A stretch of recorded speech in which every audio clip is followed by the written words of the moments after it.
السلام علیکم، Urdu horror story میں خوش آمدید۔ اگر آپ کے ساتھ کوئی پراسرار واقعہ پیش آیا ہو تو آپ اسکرین پر دیے گئے واٹس ایپ نمبر میں اپنا واقعہ بذریعہ ای میل یا وائس نوٹ کے ذریعے بھیج سکتے ہیں۔ ہم آپ کے نام کے ساتھ اس واقعے کو پروگرام میں ضرور شامل کریں گے۔ اب بڑھتے ہیں کہانی کی طرف۔ بیری کا درخت اور وہ۔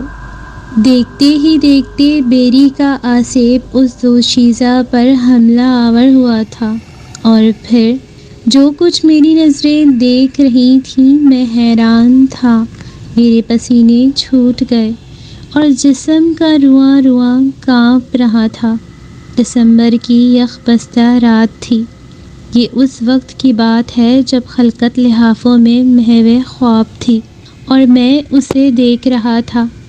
آج تک ایسے مناظر میری آنکھوں نے کبھی نہیں دیکھے تھے۔ میری بیٹی ننگے پاؤں نائٹی میں ننگے سر صحن میں لگے بیری کے درخت کی طرف منہ کر کے کسی نادیدہ ہستی سے محو گفتگو تھی۔ سامنے کوئی بھی نظر نہیں آ رہا تھا، یا میری نظریں دھوکہ کھا رہی تھیں۔ میں چپکے چپکے اس کی طرف چلتا گیا۔ گھپ اندھیرا اور رات کا پچھلا پہر تھا۔ آخری دنوں کے چاند نے ابھی آنکھ کھولی تھی۔ میں آج اسے ختم کر دوں گا۔ میری عزت کا جنازہ میرے ہی گھر میں نکال رہی ہے۔ ایسی اولاد سے بے اولاد ہونا اچھا تھا۔ میرے ذہن میں جنگ جاری تھی۔ میری بیوی میکے گئی ہوئی تھی اور بچے گھر پہ تھے۔ میرا گھر گاؤں میں ہے۔ گھر کے چاروں طرف سرسبز کھیت ہی کھیت ہیں۔ پیشے کے لحاظ سے میں زمیندار ہوں اور دن بھر کھیتوں میں مزدوری کی نگرانی کرتا ہوں۔ ان کے ساتھ محو گفتگو رہتا ہوں۔ کام کا کام اور نگرانی کی نگرانی۔ میرا نام خوشی محمد ہے اور گاؤں والے جاگیر مزدور مزارے خوشی خوشی پکارتے ہیں۔ گاؤں میں عزت و احترام کی نگاہ سے دیکھا جاتا ہوں۔ امیر غریب میری عزت کرتے ہیں۔ غریبوں مزدوروں کا ہمدرد ہوں۔ یہ بات حیران کن ضرور ہے مگر سچ میں کہہ رہا ہوں۔ میں غریبوں کا دوست ہوں۔ آج سے 20 برس پہلے میری شادی نور النساء سے ہوئی۔ ماں باپ نے ہیرا ہی تو تلاش کیا تھا۔ بہت سندر خوبصورت نین نقش اور سب سے بڑھ کر خوب سیرت تھی۔ میں نور النساء کا ساتھ پا کر بہت خوش ہوں۔ اللہ تعالیٰ قسمت والوں کو ایسی بیویاں عطا کرتا ہے۔ اللہ تعالیٰ نے میرے آنگن میں بچوں کی کلکاریاں بخش دیں، رحمتوں کی برسات۔ اللہ تعالیٰ نے 3 بیٹیوں سے نوازا۔ ایک بیٹا عطا کیا جو 1 سال بعد واپس اللہ جی کے پاس لوٹ گیا۔ ہم صبر و شکر کر گئے۔ اس کے علاوہ انسان کر ہی کیا سکتا ہے۔ اوپر والے کی مرضی کے آگے سر تسلیم خم کر لیا، اور میرے ماں باپ بھی تھوڑے عرصے بعد اللہ تعالیٰ کو پیارے ہو گئے۔ اس مشکل وقت میں نور النساء نے میرا بہت ساتھ دیا، لمحہ بھر تنہائی کا احساس نہ ہونے دیا۔ وقت کی تیز آندھی میں اب بالوں میں چاندنی اتر رہی ہے اور میرے بچے جوان ہو رہے ہیں۔ میری تینوں بچیاں نمرہ، اسرار اور صبا پڑھ رہی ہیں۔ تینوں مجھے جان سے زیادہ پیاری ہیں۔ اسرار سب سے بڑی ہے اور بلا کی خوبصورت بھی، اپنی ماں پر گئی ہے، اور نمرہ صبا بھی کسی سے کم نہیں ہے۔ میں انہیں بدصورت نہیں کہہ سکتا، لیکن اسرار ان دونوں سے زیادہ خوبصورت ہے۔ اسرار یونیورسٹی کی طالبہ تھی اور نمرہ نے ابھی میٹرک پاس کیا ہے اور اب گھر پہ ہوتی ہے۔ صبا شرارتی چنچل سی ہے اور 8ویں میں ہے۔ اللہ تعالیٰ نے رحمت کی بے بہا بارش کی تھی اور میں خوش قسمت انسان رحمتوں کے ساتھ ہنستا کھیلتا ہوں۔ میں جہاں کہیں بھی جاتا ہوں میرا دل اپنی بیٹیوں کی طرف ہی رہتا ہے۔ آخر باپ جو ہوں اور بے پناہ محبت بھی کرتا ہوں۔ اپنی بیٹیوں کی ہر فرمائش پوری کرنے کی ہر ممکن کوشش کرتا ہوں۔ گھر میں ٹی وی، کمپیوٹر اور موبائل تو اسرار اور نمرہ کے پاس ہر وقت موجود ہوتا ہے۔ میں نے بے جا پابندیاں ان پہ نہیں تھوپی تھیں۔ بے جا پابندیاں ہی جرائم پیدا کرتی ہیں اور برائیوں کی جڑیں یہیں سے پھوٹتی ہیں۔ میری بچیوں نے بھی کبھی میرے اعتبار اعتماد کو ٹھیس نہیں پہنچائی تھی۔ میری بیٹیاں میری دوست بھی ہیں، ہر بات دوستوں کی طرح شیئر کرتی ہیں۔ مزے کی بات بتاؤں، اسرار کے ساتھ کالج میں ایک واقعہ ہوا تو اس نے بلا جھجک سنا دیا۔ کسی لڑکے نے اس کو پھول پیش کر کے محبت کا اظہار کرنا چاہا تھا اور اس کا راستہ بھی روکا، لیکن اسرار ہو اور اسراریت نہ ہو کیسے ہو سکتا ہے؟ اس دن کے بعد پراسرار طور پر لڑکا نظر آیا، نہ ہی پھول۔ آج جب میری بیوی میکے میں فوتگی پہ گئی ہوئی تھی، میں بھی ساتھ گیا ہوا تھا، لیکن واپس لوٹ آیا کیونکہ گھر میں بچیاں اکیلی تھیں۔ بیوی کو وہیں چھوڑ کر آیا، مجبوری تھی، کسی ایک کا وہاں رکنا ضروری تھا۔ شام کا کھانا اسرار نے پکایا تھا اور سبھی نے پیٹ بھر کر کھایا بھی۔ کھانا کھانے کے بعد ڈرامہ دیکھنے لگے۔ ڈرامہ دیکھتے ہی وہ تینوں سو گئیں اور میں اپنے کمرے میں آ گیا۔ سگریٹ کی کش لیتے لیتے مجھے نیند آ گئی۔ کسی چیز کے گرنے کی آواز سے میری آنکھ کھل گئی۔ دوسرے ہی لمحے دروازے کی چرچراہٹ محسوس ہوئی، جیسے کسی نے دروازہ کھولا ہو۔ میں جاگ چکا تھا۔ انجانی خیال سے اٹھا اور کمرے سے باہر نکلا۔ کمرے سے نکلا تو سامنے کا منظر حیران کر دینے کے لیے کافی تھا۔ بیری کے درخت کے سامنے اسرار کسی کے ساتھ محو گفتگو تھی، ٹھٹھراتی رات میں، عامیانہ لباس میں، اور سر بھی ننگا۔ میرے کان کھڑے ہو گئے۔ شاید میری بیجا محبت کا نتیجہ تھا کہ یہ گل کھل گئے۔ ذہن پہ ہتھوڑے برسنے لگے اور میں خود کو کوس رہا تھا۔ بچیوں کو آزاد چھوڑ دیا تھا تو اب گل تو کھلیں گے۔ میرے ذہن میں شیطانی خیالات نے زور پکڑ لیا۔ لیکن میری بیٹیاں ایسی نہیں ہیں، وہ تو ہر بات دوست کی طرح شیئر کرتی ہیں۔ ضرور کچھ اور ہے، دل نے کہا۔ میں نے تمام حکمت یکجا کی۔ دل کو مضبوط کرتے چپکے چپکے اس کے پیچھے جا پہنچا۔ دیکھوں تو صحیح اسرار کس سے باتیں کر رہی ہے۔ میں آگے بڑھتے ہوئے اسرار سے 2 قدم کے فاصلے پہ تھا کہ میری سماعتوں سے مردانہ آواز ٹکرائی۔ اسرار کی آواز تو میں لاکھوں میں پہچان سکتا تھا۔ یہ آواز اسرار کی نہیں تھی، لیکن آواز اسرار ہی کے منہ سے آ رہی تھی۔ میں نے اسے متوجہ کرتے ہوئے اس کے کندھوں پہ ہاتھ رکھ دیا۔ ہاتھ رکھتے ہی میرے جسم میں آگ سی لگ گئی۔ سردی کی اس رات میں پسینے چھوٹ گئے۔ خوب اندھیرے میں سامنے کوئی دکھتا ہی نہیں تھا۔ ہاتھ کا لمس پاتے ہی اسرار نے گردن گھمائی اور میرے 14 طبق روشن ہو گئے۔ میری چیخیں نکل گئیں۔ یہ اسرار نہیں، خبیث مخلوق کا بھیانک چہرہ تھا۔ اس کے پیچھے کبھی نہ آنا۔ سماعتیں پھاڑتی آواز آئی۔ اس کی آنکھوں سے شعلے بھڑک رہے تھے۔ یہ انسانی آنکھیں ہرگز نہیں تھیں۔ رات کے گپ اندھیرے میں روشن آنکھیں، جیسے کسی کالی بلی کی آنکھیں رات میں چمکتی نظر آتی ہیں۔ دوسرے ہی لمحے غصے کے سے انداز میں مجھے دھکا سا دیا۔ ہاں، مجھے اچھی طرح یاد ہے، اس کا داہنا ہاتھ میرے سینے کی طرف آیا تھا۔ لمبے لمبے ناخن اور بدصورت رنگت رات کے اندھیرے میں اور بھیانک لگ رہی تھی۔ انگلیوں تک کالے لمبے لمبے بال تھے۔ میں خوف کے مارے کانپ رہا تھا اور موت کو قریب دیکھ رہا تھا۔ اس خبیث مخلوق نے سینے پہ ہاتھ رکھتے ہوئے پیچھے دھکیلا اور میں معمولی سی چیز کی طرح ہوا میں اڑتا ہوا کسی فٹ بال کی طرح دور جا گرا۔ گرتے ہی میری آنکھوں کے سامنے گہری تاریکی چھاتی گئی اور میں بے ہوش ہو گیا۔ جب آنکھ کھلی تو خود کو ہسپتال کے بیڈ پہ پایا۔ سر پہ پٹیاں بنی تھیں، میرے سرہانے نمرا بیٹھی تھی اور اسرار پاؤں کی طرف بیٹھی مجھے گھورے جا رہی تھی۔ نور النساء میری بیوی زیر لب کچھ پڑ کر پھونک رہی تھی۔ صبا میرے داہنے ہاتھ کو ہاتھوں میں لیے ہوئے تھی۔ سبھی کے چہرے مرجھائے ہوئے تھے۔ میرے ہوش میں آتے ہی ان کے چہروں پہ مسکراہٹ پھیل گئی۔ میں ہسپتال کیسے پہنچا معلوم نہیں تھا۔ نور النساء نے بتایا کہ آپ واش روم کے دروازے پہ بے ہوش پڑے تھے اور سر سے خون بہہ رہا تھا جب نمرا نے دیکھا۔ Wash room? میں زیر لب بڑبڑایا۔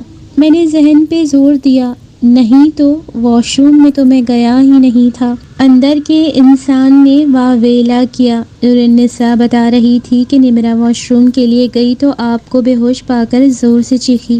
چیخ سن کر صبا بھی آ گئی تھی، لیکن اسرار بے خبر سوئی ہوئی تھی۔ رونے کی آواز سن کر کالو کمہار باڑے سے دوڑا چلا آیا اور آپ کو اٹھا کر چارپائی پر ڈال دیا۔ سر سے خون بہہ رہا تھا اور کالو نے سمجھداری سے کام لیتے ہوئے کپڑا باندھ دیا تاکہ خون رک جائے۔ اس دوران نمرا بھی فون کر چکی تھی۔ خبر ملتے ہی میں دوڑی چلی آئی۔ اذان فجر ہو چکی تھی جب میں گھر آئی، پھر آپ کو اسپتال لے آئے۔ کالو کمہار حویلی سے تھوڑی دور جانوروں کی دیکھ بھال کے لیے باڑے میں رہتا تھا۔ بڑا وفادار آدمی ہے۔ کالو کمہار ہی کی وجہ سے میں شاید آج زندہ تھا۔ وہ بر وقت نہ پہنچتا تو شاید میں مر کھپ گیا ہوتا۔ نور النساء بتا رہی تھی کہ 3 دنوں کے بعد آپ کو ہوش آیا ہے۔ آخر آپ واش روم کے دروازے پہ کیسے گرے تھے اور سر پہ چوٹ کیسے لگی؟ پورے 7 ٹانکے لگے تھے، جیسے کسی نے کلہاڑی سے وار کیا ہو۔ سانس بھی لوگی یا ساری باتیں ایک ہی سانس میں پوچھنے کا ارادہ ہے؟ میں نے نور النساء سے کہا تو وہ مسکرا دی اور شرمندہ سی ہو کر خاموش ہو گئی۔ دوسرے دن ہم ہسپتال سے گھر آ گئے اور گزرنے والا واقعہ نور النساء کو بتا دیا۔ اس کی سسکیاں بن گئیں۔ اب کیا ہوگا؟ میری بیٹی کو کچھ نہ ہو جائے، اللہ کرم کرے گا، تسلی رکھو۔ میں نے اس کی ڈھارس بندھوائی۔ وقت گزرتا چلا گیا اور 2 ماہ پل بھر میں گزر گئے۔ اس واقعے کے بعد ایسا کوئی واقعہ رونما نہ ہوا اور میں بھی تقریباً بھول ہی گیا تھا۔ لیکن ایک روز اچانک مغرب کو وال کلاک چلتے چلتے رک گئی۔ اس وقت میں مغرب کی نماز پڑھنے کے لیے ٹائم دیکھنے گیا تھا اور چند ساعتوں بعد گھڑیاں چل بھی پڑیں۔ حیران کن بات یہ تھی کہ ٹائم بھی ٹھیک بتا رہی تھی۔ اسی لمحے کچن میں برتن ٹوٹنے کی آواز آئی، جیسے زلزلہ آ گیا ہو۔ میں کچن کی طرف بھاگا۔ کانچ کے برتن فرش پر ٹکڑے ٹکڑے ہو چکے تھے اور نور النساء کمرے سے نکل رہی تھی۔ شام کے کھانے کے لیے چکن لایا تھا۔ نور النساء وہ دھو کر پلیٹ میں رکھ کر کمرے میں اپنا موبائل لینے گئی تھی اور وہاں کا منظر دیکھ کر وہ حیرت میں رہ گئی۔ ارے چکن صاف کر کے رکھا تھا، کہاں گیا؟ مجھ سے پوچھنے لگی۔ اور یہ کیا؟ برتن کیسے ٹوٹے؟ اور پھر جب ہم جان گئے کہ ماجرا کیا ہے، چکن کا یوں غائب ہو جانا کسی خبیث مخلوق کی آمد کا پیغام دے رہا تھا۔ ہم دونوں چونک گئے۔ ضرور خبیث مخلوق کے کارنامے ہیں۔ مجھے فوراً اسرار کا خیال آیا۔ میں نے اس کے کمرے کی طرف دوڑ لگا دی۔ اسرار کے کمرے میں گیا تو میرے پیروں سے زمین نکل گئی۔ نمرا اور صبا بیٹھی ٹی وی دیکھ رہی تھیں اور اسرار کی انہیں بھی خبر نہیں تھی۔ مجھے خدشات نے گھیر لیا۔ میں اسرار کو آوازیں دیتے ہوئے حویلی کے پچھواڑے گیا تو میرے قدم ٹھٹک سے گئے۔ اسرار وہاں کھڑی سامنے دیکھ رہی تھی۔ اس کے بال کھلے تھے اور شانوں سے نیچے تک لہرا رہے تھے۔ اسرار سامنے دیوار کی طرف کسی خاص نقطے کو تکیے جا رہی تھی۔ میری نظریں اس کی نظروں کا تعاقب کر رہی تھیں۔ حویلی کے باہر کتوں کے بھونکنے کی آوازیں آ رہی تھیں۔ کہیں غیر مرئی مخلوق تو نہیں ہے؟ ذہن میں سوال ابھرا، کیونکہ کتے تب بھونکتے ہیں جب ان کو جنات نظر آتے ہیں۔ میرے اندر خوف کی لہر دوڑ گئی۔ ابھی میں اسرار کے قریب نہیں گیا تھا کہ وہ اچانک لڑکھڑا کر گر پڑی۔ میرے جسم سے جیسے روح ہی نکل گئی۔ دوڑ کر اسرار کے پاس گیا تو میری بیٹی ارد گرد سے بے خبر بے ہوش پڑی تھی۔ اپنی بیٹی کو ہمت یکجا کر کے باہوں میں اٹھاتے ہوئے کمرے تک لے آیا۔ شور سن کر نور النساء، نمرا اور صبا میرے کمرے میں جمع ہو گئے اور رونے لگے۔ ایک تو عورتیں ذرا سی تکلیف کیا دیکھ لیں رونے لگ جاتی ہیں۔ رات نے ماحول کو اور خوفناک کر دیا تھا۔ ساری رات اسرار کے پاس جاگتے گزر گئی۔ نور النساء اور میں نے فیصلہ کر لیا تھا کہ صبح ہوتے ہی کسی اللہ والے کے پاس جائیں گے، لیکن رات تو ہم پہ بھاری تھی۔ لمحہ لمحہ اذیت ناک گزر رہا تھا۔ سردیوں کی رات ہم نے جاگتی آنکھوں میں کاٹ دی۔ صبح اذان فجر ہوئی تو اللہ تعالیٰ کا نام لے کر عامل کو لینے چلا گیا۔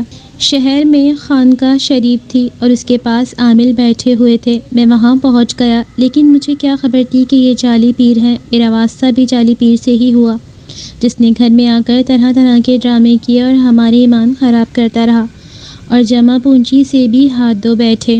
مجبور تھے اور اسے نوٹوں کی بھوک تھی۔ جعلی پیر کے جعلی عملوں سے اسرار کی طبیعت ٹھیک ہونے کے بجائے دن بدن بگڑتی گئی۔ کھانا کھاتے بیٹھتی تو 10 بندوں کا کھانا اکیلے کھا جاتی، لیکن جسم فربا ہونے کے بجائے سوکھ سوکھ کر چھڑی نما لکڑی کی مانند ہو رہا تھا۔ جعلی عامل بابا اسرار پر قابض جن کو قابو کر رہا تھا تو اس کی اصلیت سامنے آ گئی۔ خبیث مخلوق پر قابو پانے کے بہانے خود خبیث بن گیا۔ اور میری بیٹی کے جسم سے کھیلنا چاہتا تھا۔ اس نے اسرار کی طرف پیش رفت کی ہی تھی کہ اسرار نے کسی قوی ہیکل مرد کی طرح اس پر حملہ کر دیا اور پھر کمرے میں چیخوں کی آواز بلند ہوئی۔ بچاؤ بچاؤ بچاؤ! پیر جی چیخ رہے تھے، بچاؤ! بچاؤ کی آواز سن کر ہم کمرے کی طرف دوڑے۔ دروازہ اندر سے بند کر دیا گیا تھا۔ چیخوں کی آواز سن کر کالو کمہار بھی آ گیا تھا اور پھر ہم دونوں دروازہ توڑنے میں کامیاب ہو گئے۔ اندر کا منظر وحشت ناک تھا۔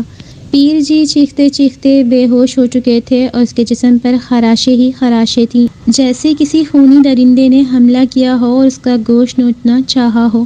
اسرار کونے میں ڈری سہمی بیٹھی تھی۔ اس کی آنکھیں کسی مردے کی آنکھوں کی طرح ادھ کھلی تھیں اور دیوار کے سہارے بیٹھی تھی۔ میں نے اسرار کے سر پہ ہاتھ رکھا تو وہ پھٹی پھٹی نگاہوں سے مجھے دیکھنے لگی۔ بے ہوش پڑے پیر جی کو ہسپتال پہنچایا۔ جب پیر جی کو ہوش آیا تو پھوٹ پھوٹ کر بچوں کی طرح رونے لگا اور میرے سامنے ہاتھ جوڑ دیے۔ مجھے معاف کر دو، مجھے معافی دے دو کہ اس بات کی معافی مانگ رہے ہو۔ مجھ سے بہت بڑی خطا ہو گئی۔ میں کوئی عامل نہیں، میں تو پیٹ کی ہوس میں پیر بن بیٹھا تھا اور عزتوں سے کھیلتا تھا۔ یہاں بھی میں نے اسرار کی عزت سے کھیلنا چاہا، تبھی تو میں نے اسے اکیلے کمرے میں رہنے کا کہا تھا اور آپ کو باہر جانے کا کہا۔ لیکن اس سے پہلے کہ میں کوئی خبیث حرکت کرتا، کسی انجانی سی طاقت نے مجھ پر حملہ کر دیا اور اسرار کے روپ میں دہشت ناک شکل میں میرے سامنے تھی۔ اس نے مجھے جان سے مارنے کی کوشش کی۔ پھر میں بے ہوش ہو گیا۔ دین اسلام تو معاف کر دینے کا درس دیتا ہے۔ پیر جی توبہ کر چکے تھے اور میں نے اللہ اور اس کے رسول صلی اللہ علیہ وآلہ وسلم کی رضا حاصل کرنے کے لیے اسے معاف کر دیا۔ کالو کمہار کو پہلے گھریلو حالات معلوم نہیں تھے۔ اس واقعے کے بعد وہ سب جان گیا۔ آخر اسے سب بتانا ہی پڑا۔ اس کے بعد کالو کمہار بولا، صاحب میں ایک اللہ والے کو جانتا ہوں، بہت پہنچے ہوئے ہیں۔ ان کے دستے شفقت سے روتے آنے والے مسکراتے لوٹے ہیں۔ میری بیوی نیند میں چلنے لگی تھی، اپنے بال نوچتی اور اونچی اونچی گالیاں دینے لگتی۔ مجھے کسی نے بابا جی کے بارے میں بتایا تو ہم وہاں گئے۔ انہوں نے دم کیا اور سب خیر ہو گئی۔ کالو کی باتوں میں سچائی تھی۔ آخر میں اسے ساتھ لیے ہم بابا جی کے پاس پہنچ گئے۔ وہاں عقیدت مندوں کا ہجوم لگا تھا۔ بابا جی سفید لباس میں فرش پہ بچھی چٹائی پہ بیٹھے تھے، لوگوں کے مسائل سن رہے تھے۔ ہم بھی جا کر ایک طرف بیٹھ گئے اور پھر کالو جگہ بتاتے بتاتے بابا جی کے پاس پہنچ گیا۔ سورج عین سر پہ آ گیا تھا اور رش قدرے کم ہو گیا تھا۔ کالو قریب پہنچا تو مجھے بھی قریب آنے کا اشارہ دیا۔ قریب پہنچے تو عقیدت بھرا سلام کیا اور لب کھولے ہی تھے کہ بابا جی مخاطب ہوئے، میں آپ کے آنے کا سبب جان گیا ہوں۔ واقعی آپ مصیبت میں ہیں اور مسئلہ گھمبیر سا ہے، ساتھ ہی چلنا ہوگا۔ ایسا کرو، ادھر رکو، لنگر کھاؤ، مغرب کی نماز کے بعد چلیں گے۔ جنات مغرب کو جاگتے ہیں، ان سے پوچھ لیں گے کہ کیوں انسانی مخلوق کو تنگ کرنے آئے ہیں۔ میں بابا جی کی باتوں سے حیران ہو رہا تھا۔ بغیر کچھ بتائے بابا جی جان چکے تھے۔ مغرب تک ہم وہیں رکے اور نماز ادا کرنے کے بعد بابا جی کو گھر لے آئے۔ بابا جی نے حویلی کے اندر قدم رکھے تو مجھے ہر طرف دھواں ہی دھواں نظر آنے لگا، جیسے میری حویلی کو کسی نے آگ لگا دی ہو۔ پھر دھوئیں کے مرغولے چند لمحوں میں ختم بھی ہو گئے۔ بابا جی حویلی کے اندر قدم رکھتے ہی اونچی اونچی آواز میں پڑھنے لگے۔ قرآن پاک کی تلاوت کرتے ہی بیری کی طرف چل پڑے۔ بابا جی بیری کے درخت کے پاس پہنچے ہی تھے کہ کمرے کا دروازہ کھڑا سے کھلا اور اسرار ننگے پاؤں دوڑی چلی آئی۔ اس کی چال میں بے چینی تھی اور آنکھیں شعلے اگل رہی تھی۔ کیوں بچی کو قید کیے ہوئے ہو؟ کیا چاہتے ہو؟ بابا نے اسرار کو مخاطب کیا۔ مجھے اس سے پیار ہے، عشق کرتا ہوں اس سے، اسرار مردانہ آواز میں بات کر رہی تھی اور ہم قریب کھڑے حیرت زدہ تھے۔ تمہیں یہ زیب نہیں دیتا کہ انسانوں میں آ کر ان کو تنگ کرو، حد سے بڑھنا عذاب کی طرف اشارہ کرتا ہے، اور تم خدا تعالیٰ کی نافرمانی کر رہے ہو۔ آخر تمہارے بھی بچے ہیں، کسی کی اولاد کو کیوں تنگ کر کے اپنی اولاد کے لیے عذاب خرید رہے ہو؟ بابا جی میرے راستے سے ہٹ جاؤ، ورنہ کیا جان سے ہاتھ دھو بیٹھو گے۔ چلو آزما لو، جو جیتا وہی سلطان۔ بابا جی نے قرآنی آیات پڑھنا شروع کر دی۔ اسرار تڑپنے لگی، مجھے چھوڑ دو، مجھے چھوڑ دو، میں تمہیں مالا مال کر دوں گا۔ رشوت تم بھی سیکھ گئے ہو، بابا جی نے جن کے جواب میں کہا۔ ایک شرط ہے، میں تمہیں چھوڑ دوں گا۔ کیسی شرط؟ تم اس لڑکی سے پیار کرتے ہو تو اس کے سامنے آ کر اظہار محبت کرو۔ اگر اس لڑکی نے تیری محبت کو مان لیا تو میں تمہارے راستے سے ہٹ جاؤں گا۔ نہیں، تم جانتے ہو کہ میں اصلی روپ میں نہیں آ سکتا۔ اس شرط کے علاوہ دنیا کی جو شرط کہو گے منظور ہے۔ مگر اسرار میری ہے، میں اسے حاصل کر کے رہوں گا۔ تم نے غلط راستہ اختیار کیا ہے، تم سزا کے حقدار ہو، میں پھر بھی رعایت دے رہا ہوں۔ اگر اسرار تمہاری ہے تو اس کا اقرار اسرار خود کرے گی، اگر شرط منظور ہے تو اصلی روپ میں آنا ہوگا، ورنہ اسے آزاد کر دو۔ بابا جی نے جن سے کہا، نہیں، میں اصلی روپ میں نہیں آ سکتا، اگر اسرار کے سامنے آ کر اظہار محبت کرنا ہے تو کسی اور کے روپ میں آ سکتا ہوں۔ بابا جی نے سوچنے کے انداز میں کہا، نہیں مانو گے؟ اچھا ٹھیک ہے، اگر تم سچے ہو تو کامیاب ہوگے، تم جس کے روپ میں بھی آؤ، اسرار کے وجود سے نکل کر اس کے روبرو آنا ہوگا۔ مجھے شرط منظور ہے، لیکن تھوڑی مہلت دو۔ ہاں مہلت ہے، رات 12 بجے تک تمہارے پاس وقت ہے۔ اسرار میں تبدیلی ہونے لگی اور پھر نیم بے ہوشی کی کیفیت میں میرے سینے سے آ لگی۔ اپنی بیٹی کو اذیت میں دیکھ کر میری آنکھوں میں آنسو آ گئے۔ میری بیٹی، میں نے اسرار کو سینے سے لگاتے ہوئے سر پہ ہاتھ پھیرتے ہوئے کہا۔ بابا جی عشاء کی نماز کے لیے وضو کرنے لگے اور کالو دودھ لینے باڑے چلا گیا۔ رات دھیرے دھیرے سرک رہی تھی، لمحہ لمحہ جن سے کیا وعدہ قریب آ رہا تھا اور میری تو جان ہی نکل رہی تھی۔ پھر مقررہ گھڑی آن پہنچی، 12 بجے۔ اسرار کے ساتھ ہم بھی کمرے میں جمع ہو گئے، لیکن بابا جی نے اسرار کو الگ کمرے میں بھیج دیا اور ہم بابا جی کے ساتھ دوسرے کمرے میں بیٹھے انتظار کرنے لگے۔ تھوڑی دیر میں عجیب سی بو محسوس ہوئی۔ بابا جی نے ہمیں کہا کہ وہ آ چکا ہے۔ خبیث جن ایک لڑکے کے روپ میں اسرار کے سامنے آن کھڑا ہوا اور گلاب کے پھولوں کا گلدستہ پیش کرتے ہوئے کہنے لگا، اسرار اب تو ہاں کر دو، کب سے تمہارے پیار میں تڑپ رہا ہوں، مجھے اور نہ تڑپاؤ، تمہارے لیے گلاب لے کر آیا ہوں، محبت کے اظہار کے لیے گلاب ہی سب سے قیمتی تحفہ ہے، تم نے گلابوں کا گلدستہ لے لیا تو میں سمجھوں گا کہ تم بھی مجھ سے پیار کرتی ہو۔ اسرار نے ہاتھ آگے بڑھانے کا ارادہ کیا ہی تھا کہ اسی لمحے اس کے دماغ میں بات آئی کہ میں کسی سے پیار نہیں کر سکتی، میں اپنے باپ کو دھوکہ نہیں دے سکتی، جس نے ہمیں ہر قسم کی آزادی دی، اور میں ان کے اعتماد کو ٹھیس نہیں پہنچا سکتی۔ زوردار چیخ بلند ہوئی اور اسرار فرش پہ گرتے ہی بے ہوش ہو گئی۔ جن شرط ہار چکا تھا اور پھولوں کا گلدستہ فرش پہ پڑا خوشبو پھیلا رہا تھا۔ اسرار کے بے ہوش ہوتے ہی کمرے سے دھواں ہی دھواں اٹھا اور اس کے مرغولے کمرے سے باہر نکل کر آسمان کی طرف جا رہے تھے۔ ایسا لگتا تھا جیسے گھر میں آگ لگ گئی ہو، اور ایسا دھواں میری آنکھیں پہلی بار دیکھ رہی تھیں۔ ایسا چند منٹ ہی ہوا اور پھر دھواں ختم ہو گیا اور مرغولے بھی کہیں گم ہو گئے۔ اچانک کمرے کا دروازہ کھل گیا، جیسے روحانی طاقت نے دروازہ کھولا ہو، کیونکہ جب ہم کمرے میں گئے تو اسرار بے ہوش پڑی تھی اور دوسرے کمرے میں کوئی موجود نہیں تھا جو دروازہ کھولتا۔ دروازے کا کھل جانا راز ہی تھا۔ بابا جی نے اسرار پہ پانی چھڑکا، جو وہ دوسرے کمرے میں بیٹھے قرآن پاک کی سورتیں پڑھ پڑھ کر دم کرتے رہے تھے۔ پانی چھڑکنا تھا کہ اسرار فٹ بال کی طرح زمین سے اوپر کی طرف اچھلی۔ بڑے ڈھیٹ ہو، ہار نہیں مانی، تیرا علاج کرنا ہی پڑے گا، بابا جی نے اسرار کی آنکھوں کے پپوٹے کھولتے ہوئے کہا۔ ابھی تیرا علاج کرتا ہوں۔ پھر بابا جی کچھ پڑھتے پڑھتے رک گئے۔ یہ ہوئی نا بات۔ اسرار نے آنکھوں کو جنبش دی تو بابا جی بول اٹھے، آخر تم نے ہار مان ہی لی، مجھے پتا تھا تم ہار جاؤ گے، کیونکہ تم سرکش تھے، رب کا کلام سچا ہے، اب جا ہی رہے ہو تو اپنی کوئی نشانی ہی دیتے جاؤ۔ بابا جی بظاہر اسرار سے مخاطب تھے، لیکن وہ تو جن سے محو گفتگو تھے۔ ہم اسرار کے کمرے میں تھے کہ باہر زوردار دھماکہ سا ہوا، جیسے طوفان آیا ہو، اور اس تیز طوفان میں درخت جڑوں سے اکھڑ کر زمین پہ آ گرے ہوں۔ ہم باہر نکلے تو صحن میں لگا بیری کا درخت گرا پڑا تھا اور اس کی جڑیں زمین کی تہہ کو چھوڑ چکی تھیں۔ لو خوشی محمد، سب خیر ہو گئی، اب وہ کبھی نہیں آئے گا، صبح غریبوں میں خیرات بانٹ دینا، اسرار بالکل ٹھیک ہو جائے گی، اور ہاں، شام کے وقت بچوں کو درختوں کے نیچے نہ جانے دیا کرو، خاص طور پر بیری کے درخت کے نیچے۔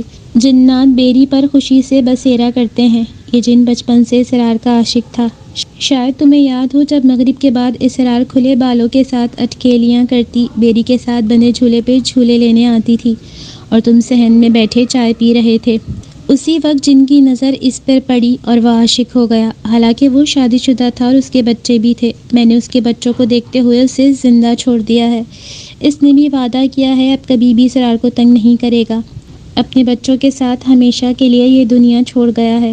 اس کے ساتھ ہی بابا جی نے اجازت چاہی اور جانے لگے۔ میں نے بابا جی کا شکریہ ادا کیا اور نذرانے کے طور پر کچھ رقم ان کو تھمانی چاہی، لیکن بابا جی نے رقم لینے سے انکار کر دیا۔ خوشی محمد، میں نے رب کی رضا کے لیے کام کیا ہے، جو اپنے آقا کی رضا کے لیے کام کرتا ہے اسے کسی چیز کی حاجت نہیں رہتی۔ بابا جی چلے گئے اور اب اس واقعے کو کئی سال بیت گئے ہیں۔ اسرار کی شادی ہو چکی ہے، وہ اپنے گھر میں خوش ہے۔ آج بھی میں اکثر حیرت زدہ رہ جاتا ہوں کہ اس سائنٹیفک دور میں بھی ہم ارواح خبیثہ اور جنات وغیرہ سے پیچھا نہیں چھڑا سکے۔